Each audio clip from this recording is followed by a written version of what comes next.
Little Red Riding Hood.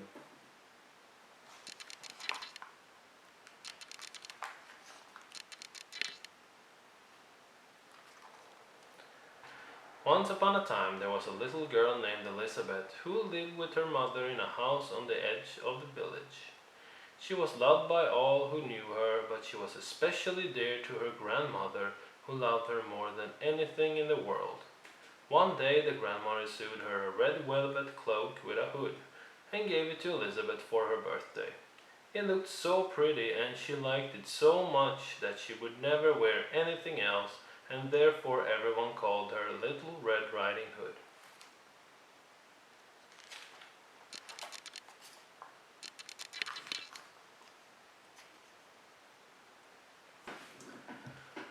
Early one morning her mother said to her, "Come here, Red Riding Hood, and listen to me.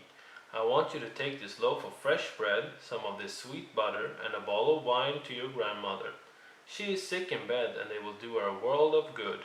Go right away before the sun gets too hot.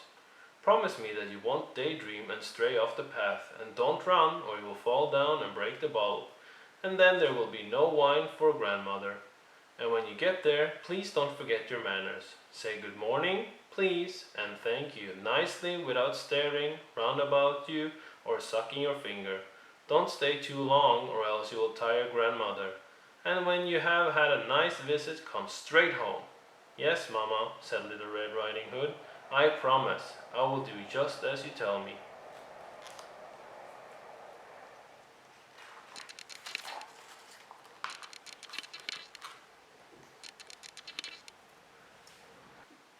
Now, her grandmother lived in a cottage in the middle of the forest, a good half-hour's walk from the village. But Little Red Riding Hood knew the way, so she was not afraid to go by herself. When she had walked far enough into the woods to feel just a bit lonely, who would she meet but a sly and hungry old wolf? She had no idea what a wicked animal he was. However, so she was not at all frightened of him. "Good morning, Red Riding Hood," he said. "Good morning, Wolf," she answered politely. "Where are you off to so early in the day, my dear?" he asked.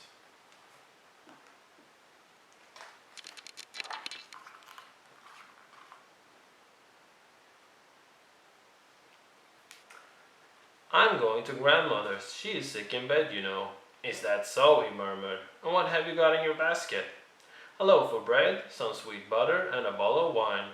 Mamma and I baked yesterday, so I'm taking a loaf to grandmother. It will do her a world of good."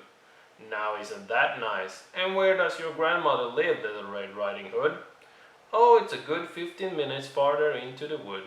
Her house is the one by those 3 big oak trees, right next to the blackberry hedge, and there's a stream running by her garden. Surely you know the place," said Little Red Riding Hood.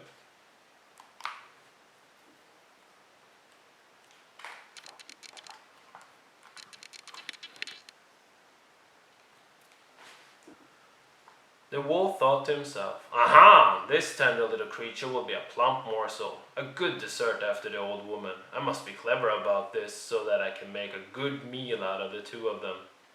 He walked along with the Little Red Riding Hood for a while, making polite conversation. Then he said, "Just look at those beautiful white flowers, Red Riding Hood. They are a sight even for my tired old eyes. For goodness sake, why don't you relax a bit? Look at the world and see how lovely it is. Why, I don't believe you even hear the birds sing or enjoy the sunshine. You are just as solemn and well-behaved as if you were going to school. Everything else is so gay and happy out here in the forest."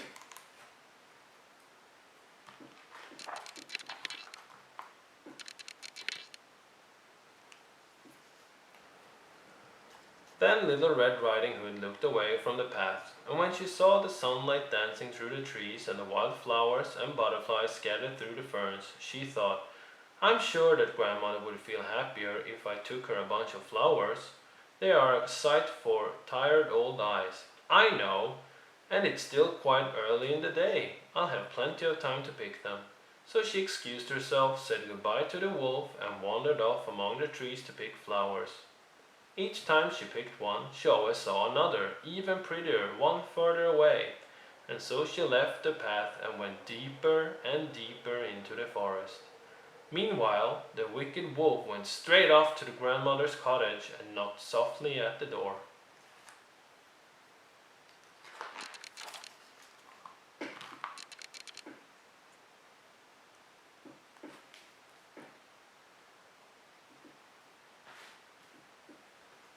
"Who's there?" called the grandmother from her bed. "It's me, Little Red Riding Hood," said the wolf in a tiny voice. "I brought you a loaf of bread, some sweet butter, and a bottle of wine. Let me in." "You'll have to lift the hatch and let yourself in there," the grandmother called out. "I'm feeling too weak to get out of bed." So the wolf lifted the hatch and opened the door. He ran straight to the bed, and without even saying a good morning, he ate up the poor old grandmother in one gulp. Then he put on a clean nightgown and shawl that were lying on a chair by the bedside, got into the bed, and pulled the bed curtains closer together.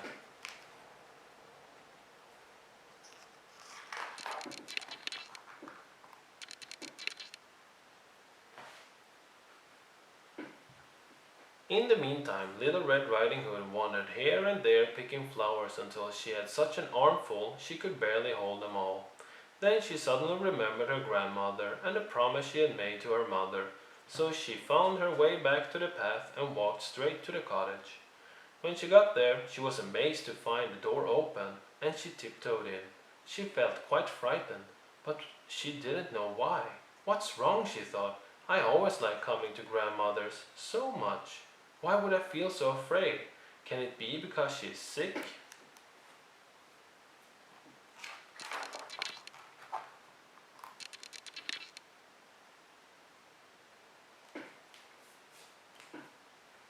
"Good morning, grandmother," she called, but there was no answer. Then she went quietly into the bedroom and pulled the bed curtains back.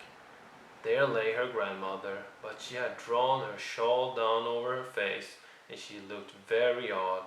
Red Riding Hood couldn't help but stare. "Grandmother, what big hairy ears you had!" groaned she said. "The better to hear you with, my dear."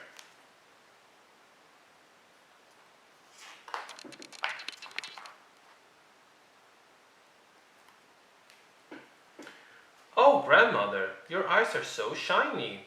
The better to see you with, my dear." "Your hands look so strange, grandmother." "The better to catch you and hug you with, my dear." "Please, grandmother, why do you have such big sharp teeth?" "Those are to eat you up with, my dear." As the wolf said this, he sprang out of bed and ate up poor Little Red Riding Hood.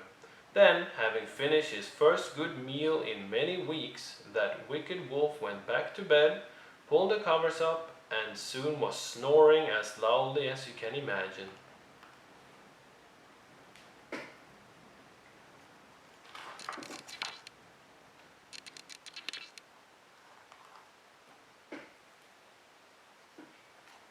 Not long after that, a huntsman from the village happened to be passing by the grandmother's cottage.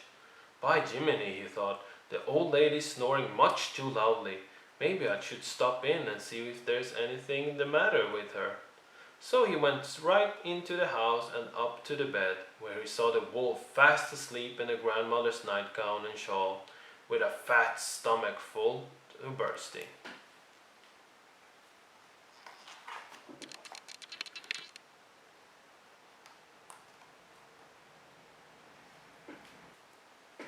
Right away, the huntsman guessed what had happened.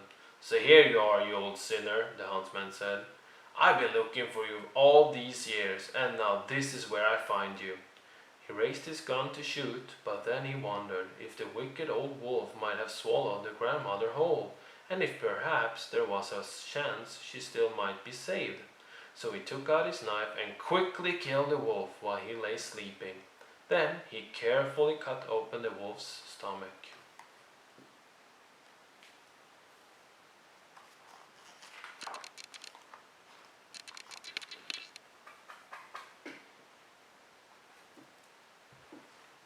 At the first cut, he saw the red velvet cloak, and after a few more slashes, a little girl jumped out and cried, "Oh, thank you! I was very frightened. It was so dark inside the wolf." Next, the grandmother climbed out, alive but hardly able to breathe from fright and exhaustion. They thanked the huntsman with all their hearts, and he was so glad to see them both alive and well that he hugged Little Red Riding Hood and shook the grandmother's hand over and over again.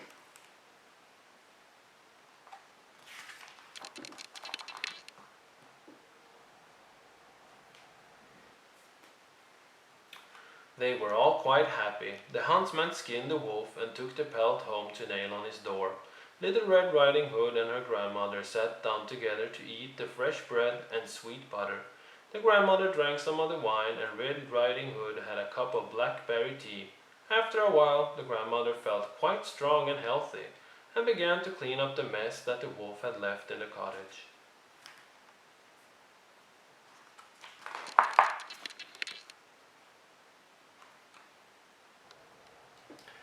As Little Red Riding Hood walked home through the woods, she thought to herself, "I will never wander off the forest path again as long as I live. I should have kept my promise to my mother." She was comforted, though, that she had at least minded her manners and had always said good morning, please, and